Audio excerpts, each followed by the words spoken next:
Hello बच्चों, कैसे हो आप लोग। मेरा नाम है शिवम शुक्ला और एक बार फिर से स्वागत है आपका मेरे यूट्यूब चैनल अंडरस्टैंडिंग ह्यूमैनिटीज में। आज हम लोग फिर से आपके सामने उपस्थित हो गए हैं एक नया चैप्टर लेकर और एक नए सफर की शुरुआत करते हुए इस चैप्टर में। जैसे हम लोगों ने रिसोर्स एंड डेवलपमेंट खत्म किया था और उसके बाद आज हम लेकर आए हैं उसी के आगे का chapter forest and wild life resource. देखिए, forest and wild life resource जो चैप्टर है वो बेसिकली आपको पता है कि रिसोर्स एंड डेवलपमेंट के बाद ही था। ठीक है। तो रिसोर्स एंड डेवलपमेंट में हम लोगों ने क्या पढ़ा था? हम लोगों ने रिसोर्सेज के बारे में पढ़ा था, हम लोगों ने संसाधनों के बारे में पढ़ा था। ठीक है। हम लोगों ने देखा था कि जो जो भी चीज हमारे पास अवेलेबल है वो रिसोर्स कहलाई जाती है। अब उसी के कॉन्टिन्यूएशन में आगे दूसरा चैप्टर, क्योंकि जो फॉरेस्ट है वो एक बहुत इंपॉर्टेंट रिसोर्स है। ठीक है ना। फॉरेस्ट क्या है? एक बहुत इंपॉर्टेंट रिसोर्स है और जब बहुत इंपॉर्टेंट रिसोर्स है तो उसके बारे में पढ़ना भी बनता है। ठीक है। तो उसी में एक दूसरा चैप्टर आज हम स्टार्ट करेंगे और कोशिश करेंगे एक ही वीडियो में इसको खत्म करने का। ठीक है। तो ये है आपका forest and wild life resource. चलिए शुरू करते हैं इसकी पहले की स्लाइड। और हम लोग सबसे पहले ये जानते हैं कि एग्जैक्टली में फॉरेस्ट होते क्या है। देखिए, सिंपल सी बात है। आप कहोगे सर ये तो बहुत बेसिक सी चीज है ना, हमें पता है फॉरेस्ट क्या होता है, वाइल्ड लाइफ रिसोर्सेज क्या होते हैं, हमें पता है जंगली जानवर कौन है। फॉरेस्ट का मतलब सीधी सीधी सी बात है कि एक झुंड, एक ग्रुप, किसका? पेड़ों का। जब बहुत जगहों पर एक ही बहुत ही बड़े एरिया में इस पेड़ों के एक ग्रुप बन जाता है जिसको हम लोग कह देते हैं जंगल।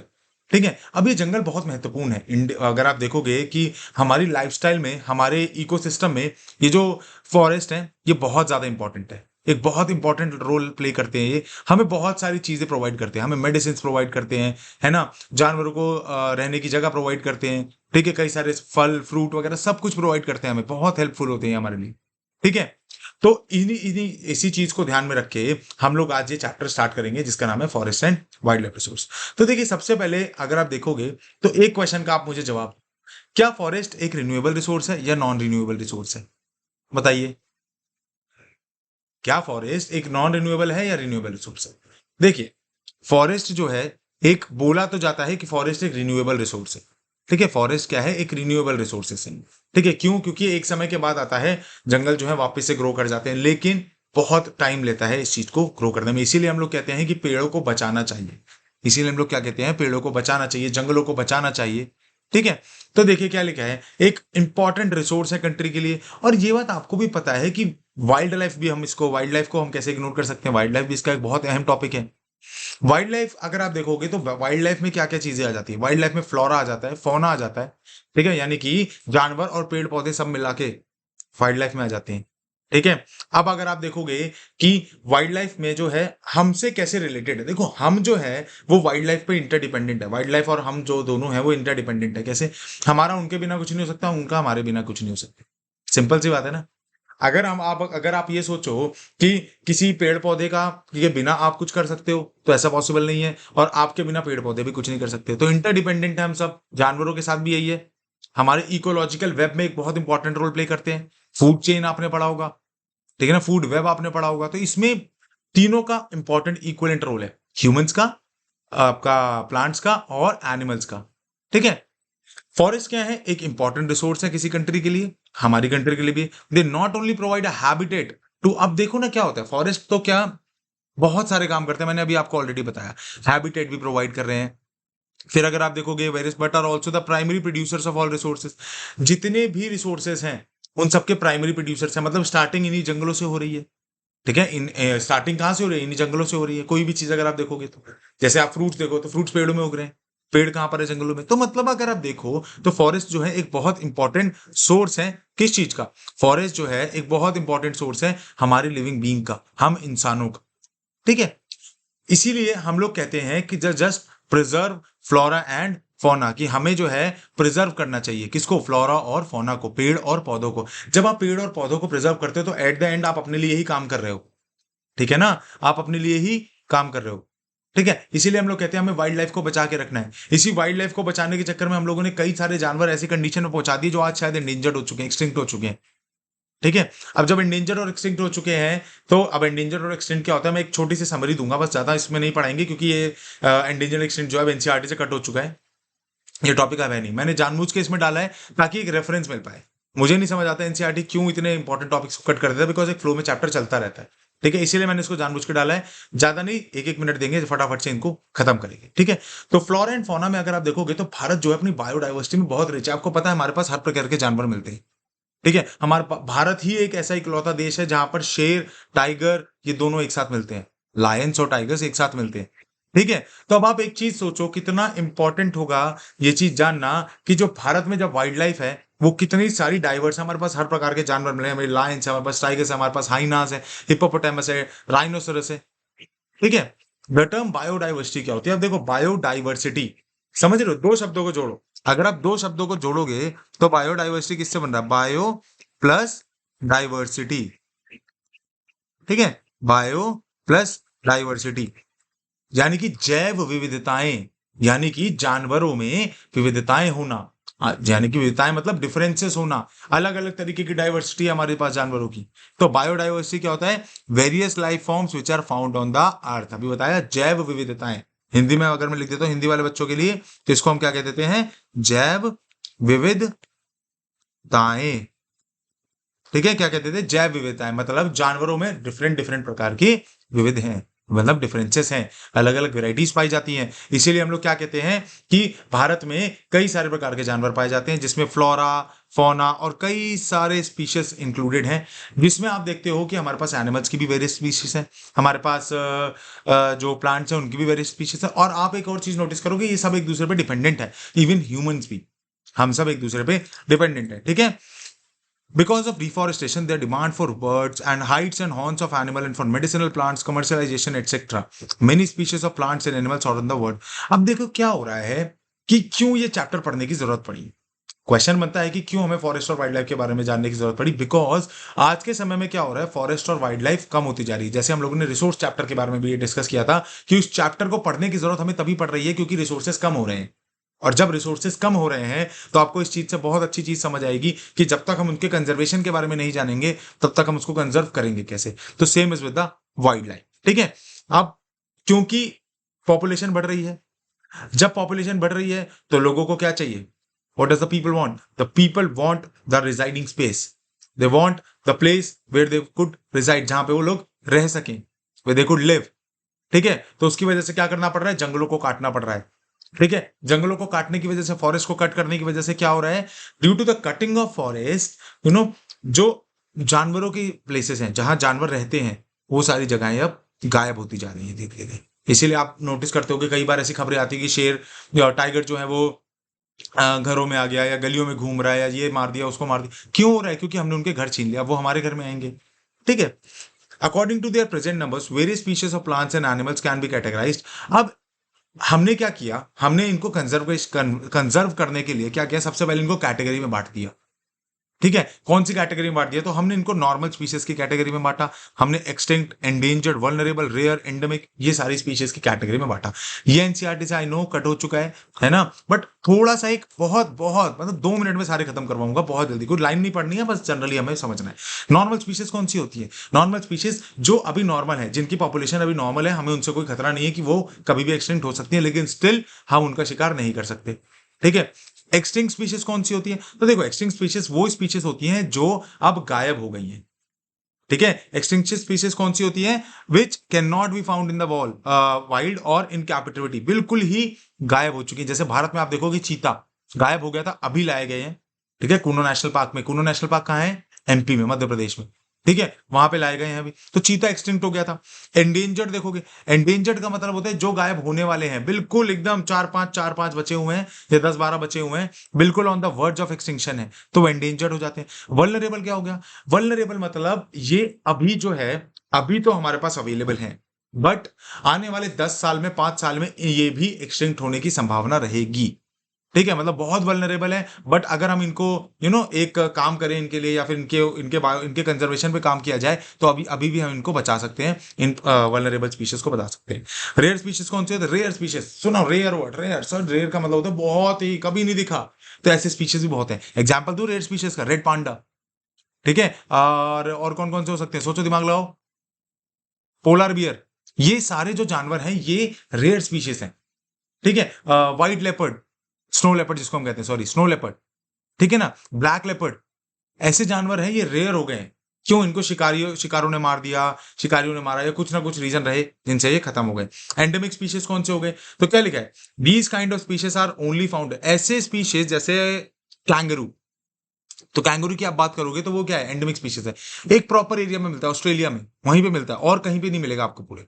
ठीक है ना, तो ये कहाँ पे मिलता है, ऑस्ट्रेलिया में मिलता है। तो इसको हम क्या कह देते हैं, एंड आपका एंडेमिक स्पीशीज। जैसे अंडमान में वाइल्ड पिग मिलता है, निकोबार में पिजन्स मिलते हैं, ये ऐसे एग्जाम्पल है।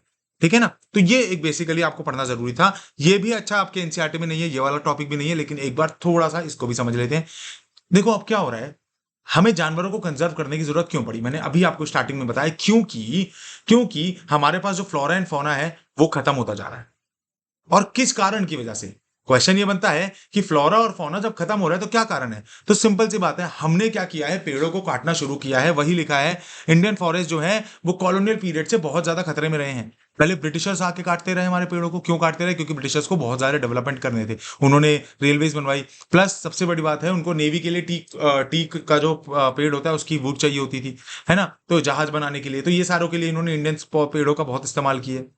ठीक है, तो इस चक्कर में रेवेन्यू जनरेट करने के लिए बहुत सारे काम किए इन्होंने, और इस चक्कर में क्या हुआ कि रेकलेस माइनिंग करी, कमर्शियल बहुत सारे काम करे, जिससे क्या हुआ, पेड़ पौधों को बहुत नुकसान पहुंचा, पेड़ों को, जंगलों को खासकर बहुत नुकसान पहुंचा।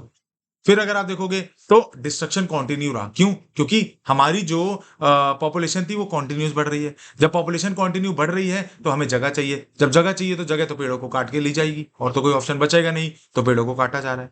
ठीक है, तो आप इस फिगर में भी देखो कैसे जो है, एक पेड़ों को काट के हमें लगता है कि अगर हम एक ही पेड़ तो काटा है, लेकिन वो एक पेड़ हमें कितना फायदा दे सकता था। ठीक है, और ऐसे कर करके आज जंगल 33% के अराउंड अराउंड बचे हैं। ठीक है, चलिए नेक्स्ट वीडियो में। अब होता क्या है, एक पॉइंट और है, कई सारे रिवर वैलीज प्रोजेक्ट आए, जैसे नर्मदा सागर प्रोजेक्ट आया एमपी में। ठीक है, अब जब ऐसे बड़े बड़े रिवर वैलीज प्रोजेक्ट आते हैं ना बेटा, तो इसमें पेड़ बहुत कटते हैं। रीजन क्या होता है कि जब किसी प्रोजेक्ट को स्टैब्लिश किया जाता है तो उस प्रोजेक्ट को स्टैब्लिश करने के लिए हमें जगह चाहिए होती है। ठीक है, और जब जगह चाहिए होती है तो हमें इन सबको काटना पड़ता है, पेड़ों को। फिर अनकंट्रोल्ड माइनिंग हुई, जब बहुत ज्यादा माइनिंग हो गया। अब खुद सोचो, जहां पे आपको जमीन को माइनिंग करना है, जमीन को खोदना है, जहां माइनिंग करनी है, तो वहां पे अगर जंगल है तो उन जंगलों को काटना पड़ेगा ना। तो अनकंट्रोल्ड माइनिंग चल रही है, इससे आप अगर आप देखोगे तो छत्तीसगढ़ झारखंड साइड के जंगल खूब खतरे में रहे हैं। ठीक है ना, वहां की ट्राइब्स ने भी कई बार प्रोटेस्ट किया कि अनकंट्रोल्ड माइनिंग के चक्कर में जो जंगल वगैरह है वो बहुत खतरे में है। ठीक है, चलिए। According to many environmentalists, the collection of fuel wood and the grazing of animal have also depleted the forest ecosystem। और कई सारे environmentalist के अकॉर्डिंग भी यही हुआ कि जो कलेक्शन ऑफ फ्यूल वुड को, फ्यूल वुड को कलेक्ट करना, जैसे ग्रेजिंग ऑफ एनिमल्स, जब जानवरों को चराते हैं, तो ये सारी चीजें जो है इसकी वजह से भी डिफॉरेस्टेशन बहुत बड़े स्केल पे हुआ। तो ये बेसिकली दो तीन फैक्टर थे। तो देखो 2-3 मिनट में हमने क्या किया, इसको पूरा समझ लिया। अब इससे क्या है, एक फ्लो तैयार हो जाएगा। अगर मैं अभी ये काट देता तो अब मैं भी आपको वही पढ़ाने, मुझे कोई फर्क नहीं पड़ता उससे, वो दो स्लाइडें और कट जाती, कोई इतना बड़ा इशू नहीं था, लेकिन ये पढ़ाना जरूरी है ताकि एक फ्लो कंटिन्यू बना रहे। ठीक है, चलिए। वैसे भी कितना ही टाइम लगा, 2 से 3 मिनट लगा। चलो, कंजर्वेशन। अब आता है क्वेश्चन कि सर फिर से, अभी हम लोग रिसोर्स कंजर्व करने की बात कर रहे थे, अब हम लोग फॉरेस्ट कंजर्व करने की बात करेंगे, है ना। सर हमें क्यों करना है कंजर्व, क्योंकि आप ही के काम की चीज है, इसीलिए आप ही को करना है। ठीक है, क्योंकि ये ऐसी चीजें हैं जो एक सिंगल बंदे का इशू नहीं है। ग्लोबल वार्मिंग ये किसी बंदे का या किसी कंट्री का इशू नहीं है, ये सबका, ये होलसम इशू है। नुकसान मुझे होगा तो आपको भी होगा, तो इसलिए हमें ये पढ़ने की जरूरत है। ठीक है, चलिए। अब देखिए, वाइल्ड लाइफ, जब हमें जानवरों की कंजर्वेशन की बात करते हैं तो हम लोग देखते हैं कि अब हम लोग, पहले के समय में जो जानवर जो थे ना, वो बहुत ही थोड़ा सा डिटेरियोरेट हो रहे थे, उनकी कंडीशंस भी बहुत बेकार थी।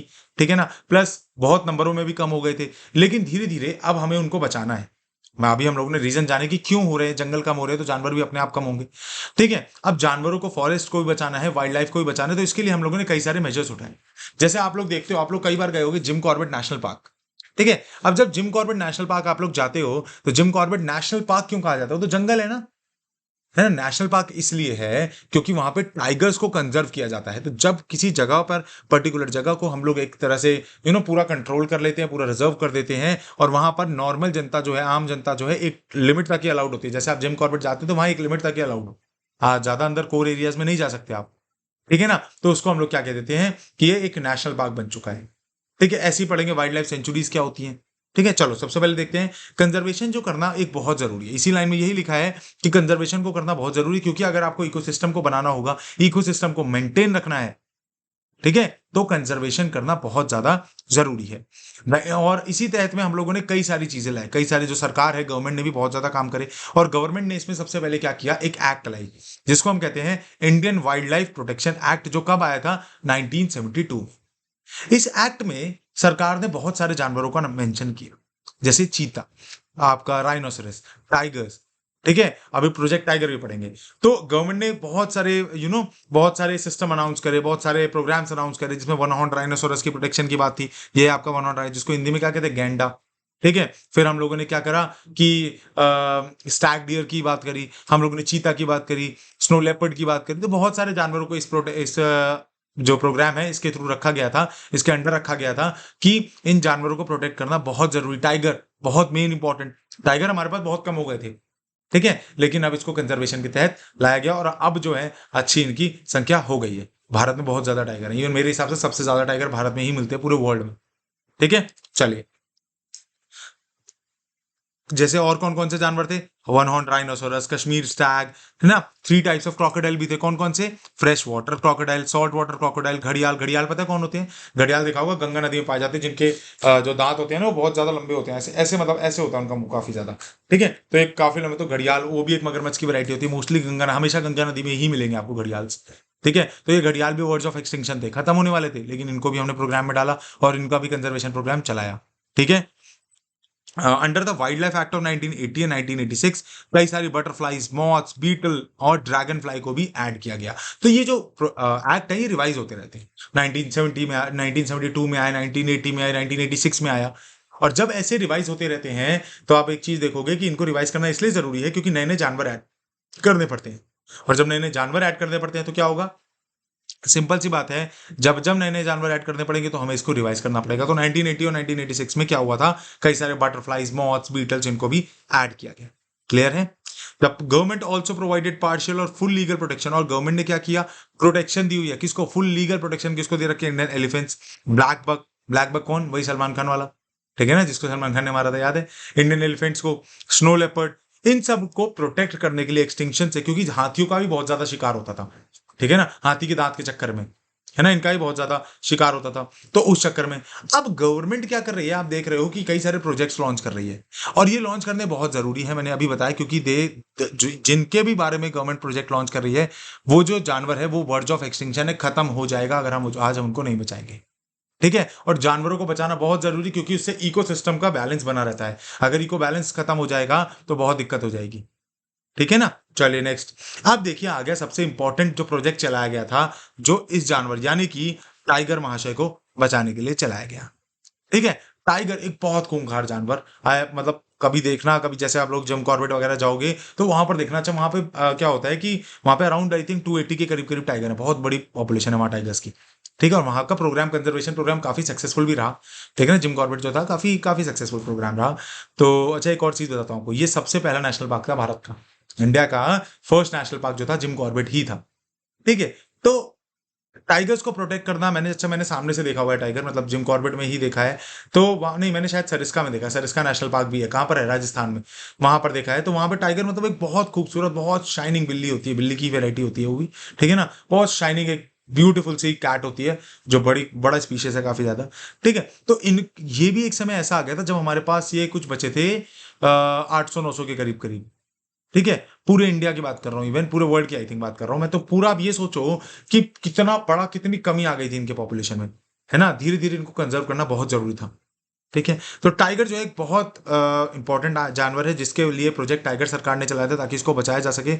1973 में टाइगर्स को ये, सॉरी, जो वहां के अधिकारी थे उनको ये रियलाइज हुआ कि यार बहुत ज्यादा प्रॉब्लम हो गई है। क्यों, क्योंकि अब जानवर नहीं बचे, यानी कि टाइगर बचा नहीं है, 1827 की पॉपुलेशन रह गई थी इनकी, ठीक है। और from an estimated 55,000 at the turn of the century, और जब ये सेंचुरी शुरू हुई थी ना, 21वीं शताब्दी, 21st सेंचुरी जब शुरू हुई थी, उस दौरान पता है कितने थे, 55,000, यानी कि सोचो क्या मेजर ड्रास्टिक रिडक्शन हुआ था, 55,000 से 1827, है ना। तो आप सोचो कैसे, क्योंकि इनका शिकार किया जाता था, टाइगर स्किन, टाइगर के टूथ, ठीक है ना, इनका शिकार किया जाता था। और पहले तो ब्रेवरी का भी एक बहुत बड़ा सिंबल माना जाता कि मैंने टाइगर मार दिए, कई राजाओं ने ब्रिटिशर्स के समय में भी ये किया है ना, ब्रिटिशर्स के समय में भी ये बहुत ज्यादा हुआ है कि राजाओं ने भी, हमारे कई सारे राजाओं ने किया कि 100-100 टाइगर मार दिए, 200-200 टाइगर मार दिए, बहादुर माना जाता था कि जो जितने टाइगर मारेगा, ठीक है। पोचिंग के बहुत, जैसे शिकार हो गया, पोचिंग के शिकार हो जाते हैं, मतलब बहुत ज्यादा poaching for trade, shrinking habitat, depletion of prey basis, कई सारे कारण रहे, हैबिटेट कमी हो रही है, घर उनका कम हो रहा है, घर के कारण क्या हो रहा है, इंसानों और टाइगर्स के बीच में तकरार बढ़ रही है, क्लैशेस हो रहे हैं, इंसान क्या करता है, टाइगर को मार देता है, कभी टाइगर इंसान को मार देता है। ठीक है, तो इससे बहुत बड़े इश्यूज बन रहे हैं। फिर क्या हो रहा है कि इनके स्किन्स के लिए ट्रेड हो रहा है, इनके बोन्स के लिए, इनके बोन्स को मेडिकल मेडिसिन के लिए अच्छा माना जाता है। बकवास है, ऐसा कुछ नहीं है, लेकिन माना जाता है। शिकार किया जा रहा है उनका, बेची जा रही है उनकी skins, multiple millions of dollars में बिक रही है। ठीक है, Asian country left the tiger population, और इसी वजह से क्या हुआ, टाइगर्स को मारा जाता था, और फाइनली जो जो टाइगर की पॉपुलेशन है वो किस पे आ गई है, वर्ज ऑफ एक्सटिंक्शन पे। खत्म हो गए थे टाइगर ऑलमोस्ट। ठीक है, इसीलिए सरकार ने क्या चलाया, जो जिसको हम कहते हैं प्रोजेक्ट टाइगर, है ना, इंडिया और नेपाल की सरकार ने ही चलाया था पूरे वर्ल्ड में। ठीक है, इन दोनों ने बचाने के लिए, ताकि जो इलीगल ट्रेडिंग और पोचिंग से इससे टाइगर को बचाया जा सके, और इसी को कहते हैं हम लोग प्रोजेक्ट टाइगर। ठीक है, और ये जो प्रोजेक्ट टाइगर था, ये कब लॉन्च हुआ, क्वेश्चन यहाँ पे बनता है। तो प्रोजेक्ट टाइगर जो लॉन्च हुआ था, प्रोजेक्ट टाइगर ये लॉन्च हुआ था, आपका याद रखना, just Indian wild life protection act से एक साल बाद, 1973 में। ठीक है, प्रोजेक्ट टाइगर लॉन्च हुआ। टाइगर कंजर्वेशन को एक बहुत इंपॉर्टेंस और बहुत ध्यान से फोकस के साथ, गवर्नमेंट की पूरी नजर थी इस पे। ठीक है, कि इस जानवर को बचाना बहुत ज्यादा जरूरी है। ठीक है, और इसमें क्या था, tiger conservation has been viewed not only as an effort to save an endangered species, but with equal importance as a means of preserving biotype of sizeable magnitude. और ऐसा बोला गया कि हमें इनको सिर्फ प्रोटेक्ट ही नहीं करना है, इनको प्रॉपर इक्वल साइज का एरिया भी प्रोवाइड करना है, जहां पे ये लोग रहें आराम से। ठीक है, जहां इनमें क्लैशेस ना हो। आज के समय में आप देख रहे हो बहुत सारे बड़े बड़े नेशनल पार्क और सेंचुरीज खुल गए हैं। ठीक है, बांदीपुर नेशनल पार्क हो गया, मधुमलाई नेशनल पार्क हो गया, फिर अगर आप देखोगे नॉर्दर्न साइड पे, तो यूपी साइड पे देखो तो दुधवा नेशनल पार्क हो गया। ठीक है, जम्मू कश्मीर में देख लो तो जम्मू कश्मीर में भी एक डाशीगम नेशनल पार्क हो गया। ठीक है, टाइगर्स को, सिर्फ टाइगर्स पे फोकस रख के ही बहुत सारे नेशनल पार्क हैं। जिम कॉर्बेट हो गया, सरिस्का हो गया, रणथंबोर हो गया। ठीक है, मधुमलाई और इनका नाम ले दिया गया मैंने, मधुमलाई, और एक और का नाम लिया था मैंने अभी, कौन सा था वो, एक और था, बांदीपुर, बांदीपुर नेशनल पार्क। तो ये सारे नेशनल पार्क आप देख लो, टाइगर्स को प्रमोट किए गए, सिर्फ टाइगर्स को ही, इनकी इनमें इन नेशनल पार्क्स में, जो भारत में एक बहुत जोरों शोरों से इनको प्रोजेक्ट टाइगर चला है, और टाइगर को कंजर्व करने का चला। ठीक है, फिर क्या लिखा है, जैसे कॉर्बेट नेशनल पार्क कहाँ है, उत्तराखंड में। मैप बनते हैं, इनसे मैप वाले क्वेश्चन भी हम लोग करेंगे। Sundarban national park West Bengal, Bandhavgarh national park Madhya Pradesh, Sariska Rajasthan, Manas Assam, Periyar Kerala. ऐसे बड़े बड़े टाइगर रिजर्व बनाए सरकार के द्वारा। ठीक है, चलिए, अब क्वेश्चन आता है कि हमारे पास फॉरेस्ट तो है, कौन कौन से टाइप के फॉरेस्ट है। तो याद रखो, जंगलों को ना हमने बांट दिया बेसिकली, क्योंकि जब देखो, हम जब प्लानिंग करते हैं किसी चीज की, तो हम उसको क्या करते हैं, बांट देते हैं, so that we can we can keep a concentration on each and everything. ठीक है, and we can handle that carefully. तो हमने क्या किया, उनको बांट दिया, like we have distributed into 3 parts. हमने सबसे पहले क्या किया, कुछ जंगलों को बांटा रिजर्व्ड फॉरेस्ट में। ठीक है, then what we did was कि हमने उनको बांटा protected forest, and then what we did was unclassed forest. ठीक है, तो रिजर्व फॉरेस्ट कौन से होते हैं, रिजर्व फॉरेस्ट का सीधा सीधा सा मतलब है जहां पे बहुत रेयर स्पीशीज है, आपके जानवरों की और पेड़ पौधों की। ठीक है, जिनको कंजर्व करना बहुत जरूरी है। तो हमने क्या किया, उसको सरकार ने क्या किया, गवर्नमेंट ने क्या किया, उसको रिजर्व कर दिया एक एरिया को। और जब उस एरिया को रिजर्व कर दिया, तो वहां पे गवर्नमेंट की परमिशन के बिना you are not allowed to enter. ठीक है, तो वही लिखा है, more than half of the total forest land has been declared as reserved forest.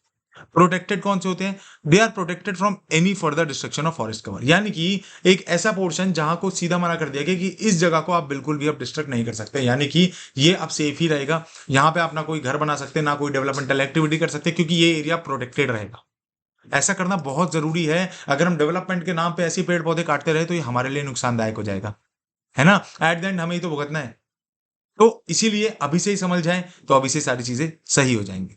ठीक है, अनक्लास्ड फॉरेस्ट क्या होता है, हम लोग, अच्छा देखिए क्या है ना, फॉरेस्ट को बचाने की जिम्मेदारी ना हम सिर्फ सरकार पे ही नहीं छोड़ सकते, हमें खुद को भी आगे आके ये चीजें करनी पड़ेंगी।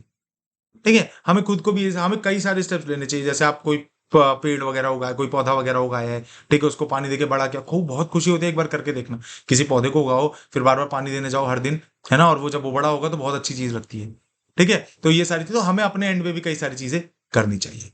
ठीक है, चलिए, अनक्लास्ड फॉरेस्ट कौन से होते हैं, this class of forest include the forest and wetlands which are owned by the government privately और जॉइंट बाय द कम्युनिटीज। अब देखिए, कुछ जंगल या कुछ एरियाज ऐसे भी होते हैं जो कम्युनिटीज के होते हैं।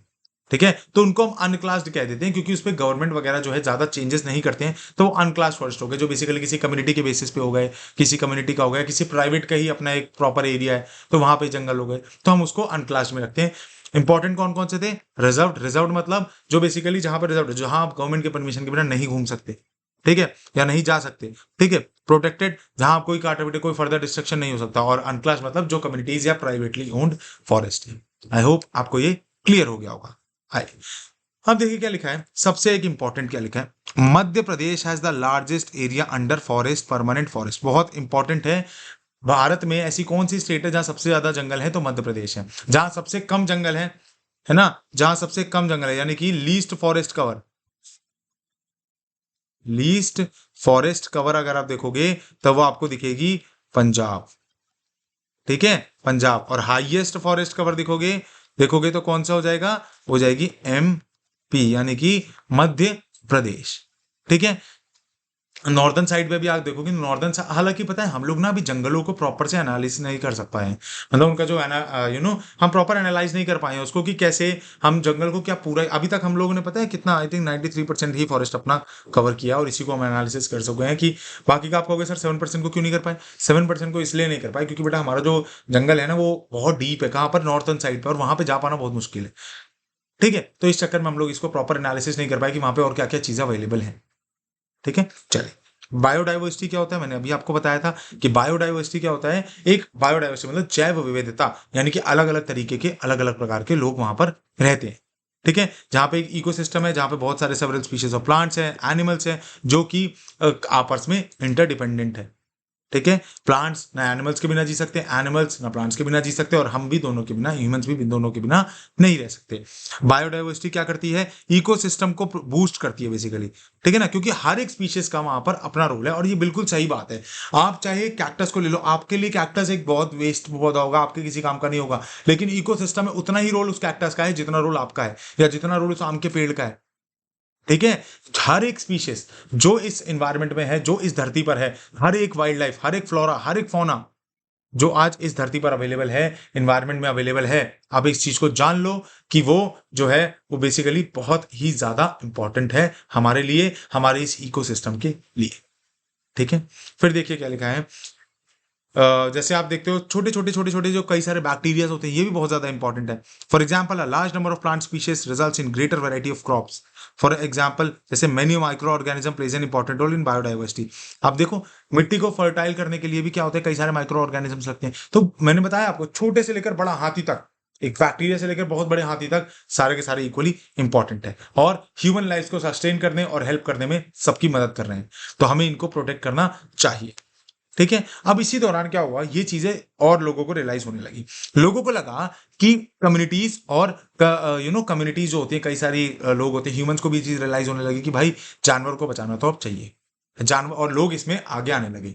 इसीलिए अब हम लोग यहाँ पर पढ़ेंगे कम्युनिटीज का रोल जो होता है कंजर्वेशन में क्या था। कम्युनिटीज मतलब क्या होती है? एक ग्रुप, ठीक है ना, जिसकी बेसिकली सिमिलर थॉट है, सिमिलर थॉट प्रोसेस है, सिमिलर वर्किंग लाइफ है, ठीक है। तो क्या लिखा है, in India apart from the government and forest department various communities have played an important role in conserving and protecting forest. Bharat में आपने देखा कि कई सारी जो कई सारी कम्युनिटीज थी, उन्होंने हेल्प भी करी। जैसे आप देखोगे चिपको मूवमेंट, कई सारे मूवमेंट आप देखो, वन महोत्सव देखोगे, हम मनाते हैं वन महोत्सव, चिपको मूवमेंट आपने देखा, ठीक है ना, ग्रीन रिवोल्यूशन आपने देखा, बड़े बड़े रिवॉल्यूशन हुए, बड़ी बड़ी क्रांतियां हुई। तो चिपको मूवमेंट को आप देखोगे तो चिपको मूवमेंट से किसका नाम याद आता है? बताओ, जब मैं चिपको मूवमेंट से बात करता हूं तो किसका नाम याद आता है? बिल्कुल सही, सुंदरलाल बहुगुणा, है ना। तो इनका भी बहुत बड़ा इंपॉर्टेंट रोल रहा है इसमें, ठीक है। तो चिपको मूवमेंट वगैरह क्या होता है? चिपको मूवमेंट में क्या होता था कि जैसे कोई पेड़ काटने आता था, तो वहां के जो गांव वाले लोग थे वो उनसे जाके चिपक जाते थे, है ना। और जब चिपक जाते थे तो वो कहते थे कि आपको पहले हमें मारना पड़ता था, पड़ेगा तब हम पेड़ को कटने देंगे। तो वो क्या था, एक सिनेरियो चिपको मूवमेंट वाला ही था, ठीक है। तो चिपको मूवमेंट क्या था, सबने, सारे गांव वालों ने मिलकर उन पेड़ों को कटने से बचाया, ठीक है। तो कम्युनिटीज आगे आई हैं, ऐसा नहीं है लोगों ने कुछ नहीं किया, लोग आए हैं, लोगों ने बहुत ज्यादा अच्छा रोल प्ले किया है। Secret groves are an example of conservation of forest by tribal village. Secret groves कौन से होते हैं? ऐसे ऐसे पेड़ पौधे जिनकी लोग पूजा करते हैं, ठीक है, जैसे तुलसी, नीम, ठीक है, ऐसे पेड़ पौधे जिनके लोग पूजा करते हैं वो सीक्रेट ग्रोव्स कहलाते हैं, ठीक है। और तो कई जो ट्राइब्स हैं वो भी उनको प्रोटेक्ट करते हैं, क्योंकि उनके रिलीजियस एस्पेक्ट उनसे जुड़ा हुआ है, ठीक है, उनका धर्म उनसे जुड़ा हुआ है, और किसी के धर्म के साथ आप लोग छेड़खानी करोगे तो वो तो गुस्सा करेंगे ही। तो कई सारे ट्राइबल पीपल्स हो गए जो क्या कर रहे हैं बेसिकली, वो लोग जो ट्राइबल पीपल्स हैं वो क्या करते हैं, वो इनको प्रोटेक्ट करते हैं, जैसे कई सारे जो जंगल है उनको सीक्रेट डिक्लेयर कर रखा है, ठीक है। आप देखो similarly villagers of the 5 villages in the Alwar district have declared 1200 hectare of forest protected and do not allow any kind of interference। आप देखो क्या होता है, जैसे 5 गांव के, अलवर एक जगह है, अलवर एक जिला है, डिस्ट्रिक्ट है, कहाँ पर, राजस्थान में, यहाँ दिल्ली से अराउंड अराउंड 150-200 किलोमीटर की दूरी पर है, ठीक है। तो अलवर में क्या कर रखा है, अलवर में अराउंड 1200 हेक्टेयर जो लैंड है, ठीक है, वो 5 गांव ने उसको प्रोटेक्ट कर रखा है कि यहाँ के जो जंगल है यहाँ पे कोई छेड़खानी नहीं होगी, ठीक है। तो बस मतलब आप क्या देख रहे हो, कम्युनिटीज और विलेजेस कैसे आगे आ रहे हैं, ठीक है। इन एरियाज में कोई छेड़खानी नहीं होगी, कोई भी पेड़ नहीं कटेगा, कुछ भी यहाँ पे नहीं होना चाहिए।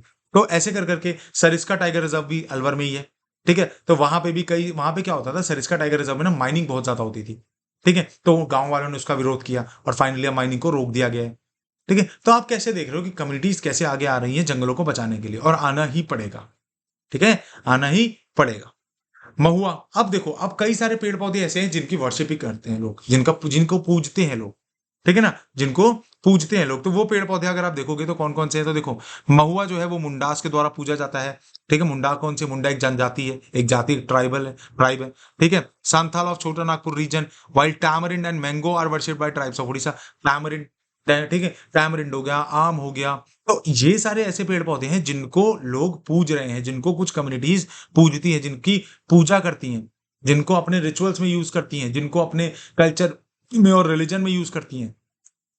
In Indian Hindu society people trees, जैसे आप पीपल के पेड़ को, आपको भी देखते होगे कई बार लोग पीपल के पेड़ की पूजा करते हैं, बरगद के पेड़ की पूजा करते हैं, है ना। पीपल के पेड़ को काटना अलाउड नहीं होता, लोग मना करते हैं कि पीपल के पेड़ को नहीं काटो, चाहे वो किसी वजह से मना करते हो, लेकिन उनका रिलीजियस एस्पेक्ट जुड़ा हुआ है, उनका कल्चर जुड़ा हुआ है। तो ऐसे ही आप देख रहे हो कि मुंडा जो है ये महुआ को वर्शिप करते हैं, महुआ भी एक पेड़ है, ठीक है। और टैमरिंड और मैंगो को ये जो ट्राइब है उड़ीसा की वो वर्शिप कर रही है।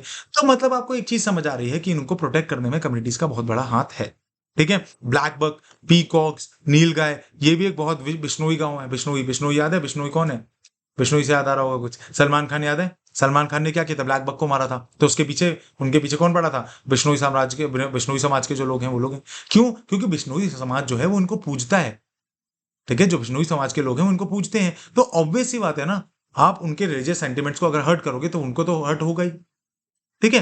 तो यानी कि बिश्नोई समाज के लोग आप देखते हो कि कैसे पीकॉक्स, ब्लैक बक और नील गाय को एक अपनी जिंदगी का एक पार्ट मानते हैं, जो कि बहुत अच्छी बात है, ठीक है। अगर आप इनको अपनी जिंदगी का पार्ट मानेंगे तो आप इनको प्रोटेक्ट करेंगे, ठीक है।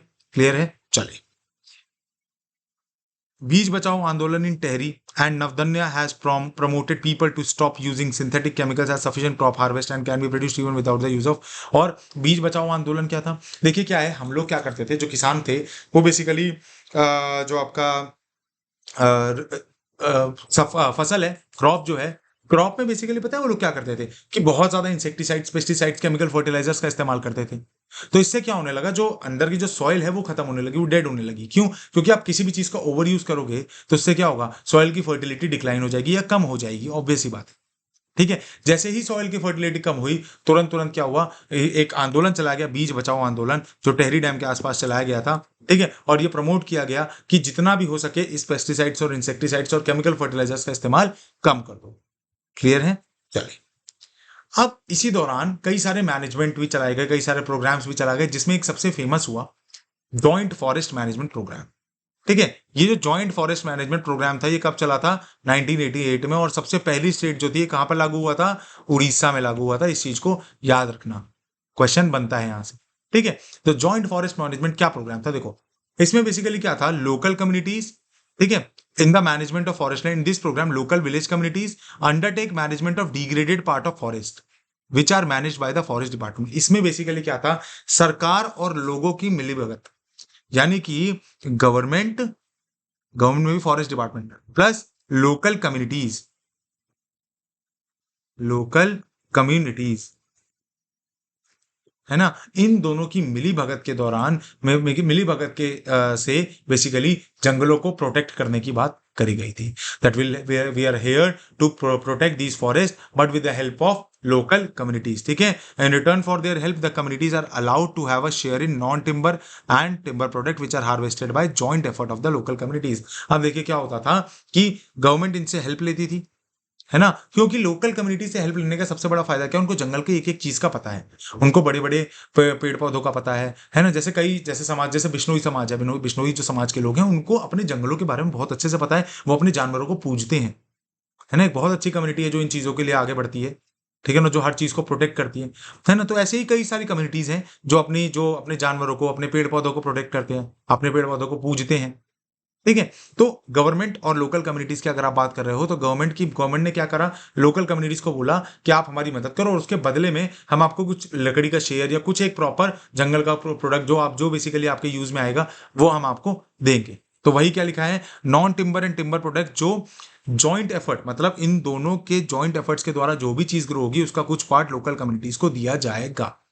ठीक है। जो भी चीजें गवर्नमेंट और लोकल कम्युनिटीज की मदद से ग्रो करी जाएंगी उनका कुछ पार्ट लोकल कम्युनिटीज को दिया जाएगा, लेकिन उसके बदले में लोकल कम्युनिटीज को इन चीजों को प्रिजर्व करने में सरकार की हेल्प करनी होगी, सिंपल, ठीक है। तो उड़ीसा देखो लिखा भी हुआ है, Orissa was the first state जिसने ये बेसिकली फॉरेस्ट मैनेजमेंट प्रोग्राम को पास किया था। I hope that is clear to you, ठीक है। अब देखिए क्या है, अब यहाँ पे हम कुछ ना सीक्रेट ग्रोव्स के बारे में पढ़ते हैं। सीक्रेट ग्रोव क्या होता है, सीक्रेट ग्रोव का मतलब होता है ऐसी ऐसी जैसे जैसे हम लोग खाते हैं इलायची खाते हैं, ठीक है ना, ऐसे कई सारी जो ऐसी चीजें जो बेसिकली हमारी हेल्थ के लिए अच्छी है और जिनकी लोग पूजा भी करते हैं, जो बहुत ज्यादा सीक्रेट है, ठीक है। देखो, nature worship is an age old tribal belief based on the premise that all creature, अब सिंपल सी बात है, नेचर वर्शिप जो है ना वो आज से नहीं हो रही है, वेदों पुराणों में लिखी हुई है नेचर वर्शिप के बारे में, ठीक है। पीपल के पेड़ को, बरगद के पेड़ को पूजते थे, नीम खाते थे, ठीक है। कई सारी चीजें जो बेसिकली हम लोग साईं बाबा के समय से अगर आप देखोगे और भी पुराने समय से देखोगे तो आपको एक चीज समझ आएगी कि वहां पे पेड़ों का इस्तेमाल कितना ज्यादा होता था। आप कोई भी एक पौराणिक कथा ले लो, ठीक है, वहां पे आपको इन चीजों का अंश दिख जाएगा कि कहीं ना कहीं पेड़ों का और पौधों का कैसे इस्तेमाल किया गया है, ठीक है।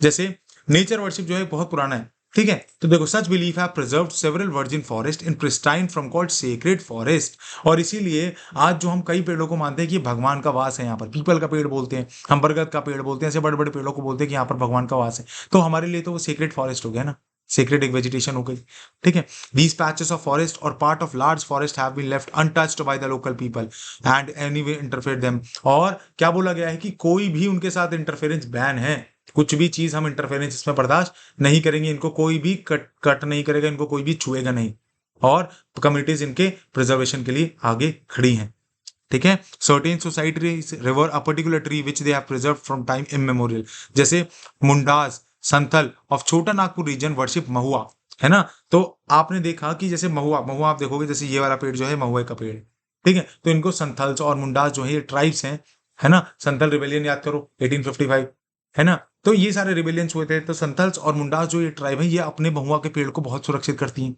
बहुत सेफ रखती हैं इनको, ठीक है। फिर अगर आप देखो, क्योंकि ये इनके लिए सीक्रेट है, इनकी पूजा करते हैं, तो उनको अनटच नहीं करने देते, ठीक है। कादम्बर ट्रीज, है ना, and the tribal of Orissa और बिहार ये टैमरिन ट्रीज को वो करते हैं, मैंगो के भी पेड़ों को बहुत ज्यादा सीक्रेट मानते हैं और बहुत ज्यादा इनकी भी पूजा करते हैं, बहुत ज्यादा प्रोटेक्ट करते हैं इनको, और इनको कोई भी काट नहीं सकता, ठीक है। फिर देखो, to many of us people banyan tree यानी कि बरगद का पेड़ are considered sacred. Indian society comprises several cultures each with its own set of traditional method of conserving nature and its creation. और भारत ने बहुत सारे ऐसे कंजर्वेशन मेथड अपनाए जिनके थ्रू हम लोगों ने क्या देखा कि कैसे पेड़ों को बचाना चाहिए, ठीक है। और you will find troop of macaques and langurs around many temple, they are daily fed as treated as a part of temple, और कई जानवरों को भी हम लोगों ने प्रोटेक्ट किया, जैसे मकैक्स होते हैं, मकैक कौन होते हैं, जो बंदर आप देखते हो, लंगूर हो गए, बंदर हो गए, हम लोग क्या करते हैं, उनको खाना खिलाते हैं मंदिरों में जाके, उनको एक भगवान हनुमान बजरंग बली जी का रूप माना जाता है ना। तो उनका कंजर्वेशन कर रहे हैं, उनको बचा रहे हैं, उनको खाना खिलाया जा रहा है, उनको डेली फीड किया जा रहा है,